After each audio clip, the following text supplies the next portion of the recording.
Здравейте, скъпи приятели! Отново сте с мен, Орлин Филипов. Сега трябва да демонстрирам началото на зидарията на една нова стена, която трябва да се разпростре между тази колона и насрещната бетонна колона. За целта на пода ще разчертаем или по-точно ще опънем канап, както са правили хилядолетия преди нас зидарите. Този канап се опъва между два пирона, които се забиват в бетона. Това са специални стоманени пирони. Ето така изглеждат.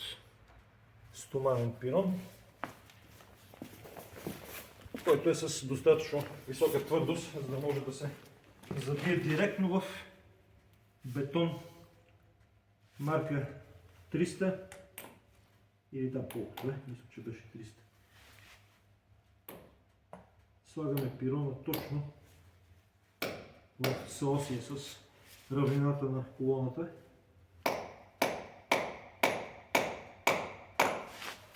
Ето, забите. И канапът, който от другата страна е закачен към подобен пирон, сега ще трябва да го свържем с примка към този тук пирон, току-що поставен. Да, само че така нашата система е доста хлабава. Ще трябва да го натегна този господин канап.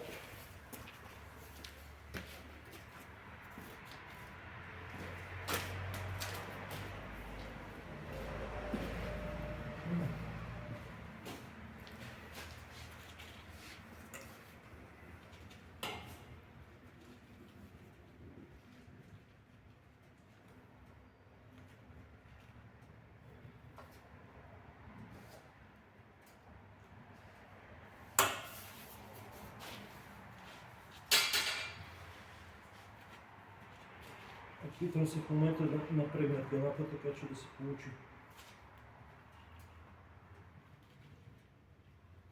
идеална права линия. Мисля, че така успях. Добре.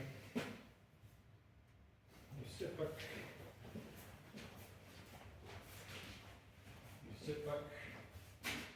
ще използвам ето този нивелир. Тоест не нивелира, се малко ще използвам. Ще използвам тази лата, т.е. мастар, този мастар. Ще го сложа върху канапа и отгоре ще очертая с молив, стига да намеря молив.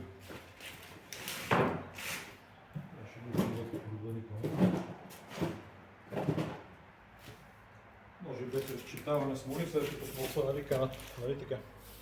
Добре, извинявам се, че в момента каната прекъсвам. Настроил съм камерата в посока мястото, където ще работим. След разчертаването, естествено, поставяме вода върху бетона. Първо, за да отсветим поляка, и второ, за да се създаде достатъчно добро сцепление между бетона и вароциментовия разтвор, с който ще зидам.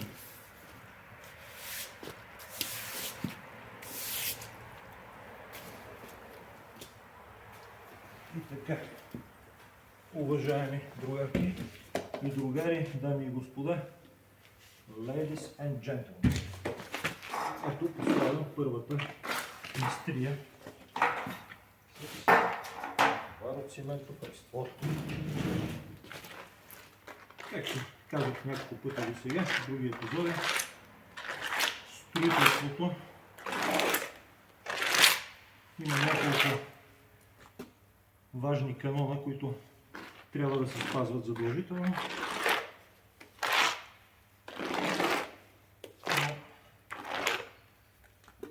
самите довършителни работи, особено довършителните работи, са нещо елементарно, с което може всеки нормален човек да се справи. И то добре да ги направи. Особено когато го прави за собствена употреба, така да се каже, който строи за себе си. Така. Ето сега ще направим също и шприцване на бетонната колона с циментов разтвор. Сега, естествено, първия ред тухли, когато се прави, използваме вароциментов разтвор, към който сме добавили много по-голямо количество цимент. Той е много силен, за да може да създаде достатъчно добро впечатление.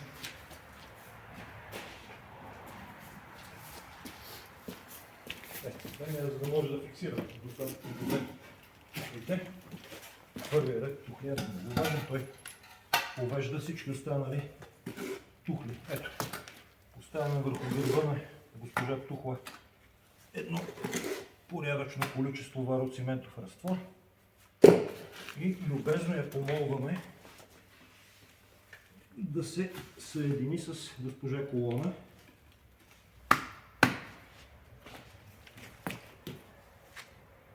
Канапът е много важен, той показва дали сме в права линия спрямо проектираната стена. Остават едни отвори между тухлата и бетона, които естествено ги запълваме с вароциментов разтвор, за да бъде прилепването наистина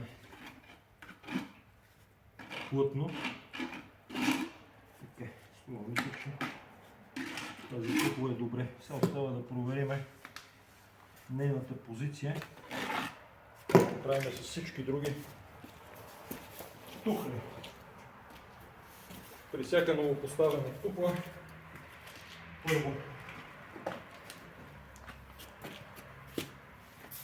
проверяваме алинирането на тухлата с кръвопластите чрез канап. Първо, второ чрез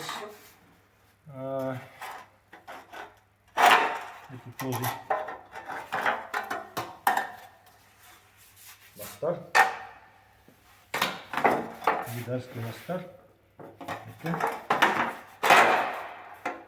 Така. Добре сме.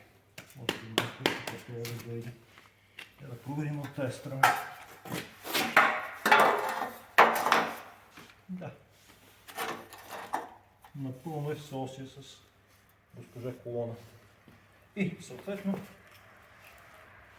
не забравяме за всяка една от тухлите, които сме поставили, да проверим нейната вертикалност.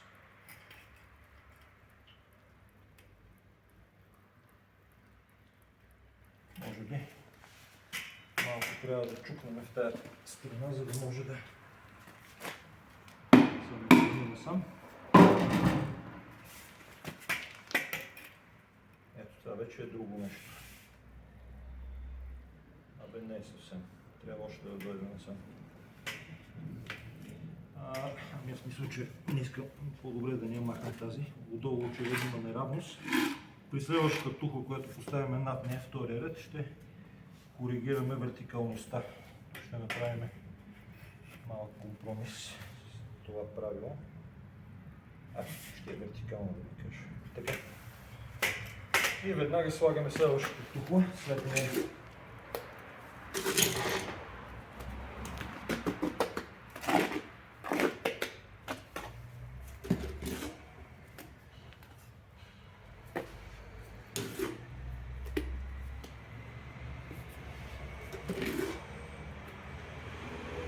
Разтворът е доста плъст,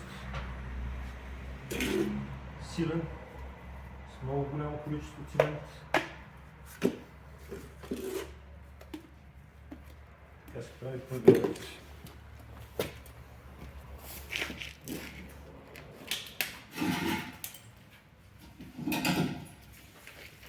Ето, дами и господа, поставяме нашата втора тухла, която отново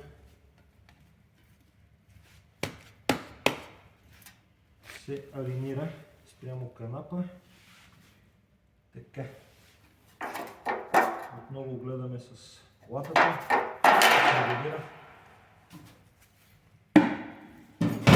Отново гледаме с вертикалността как сме. Мисля, че е много добре.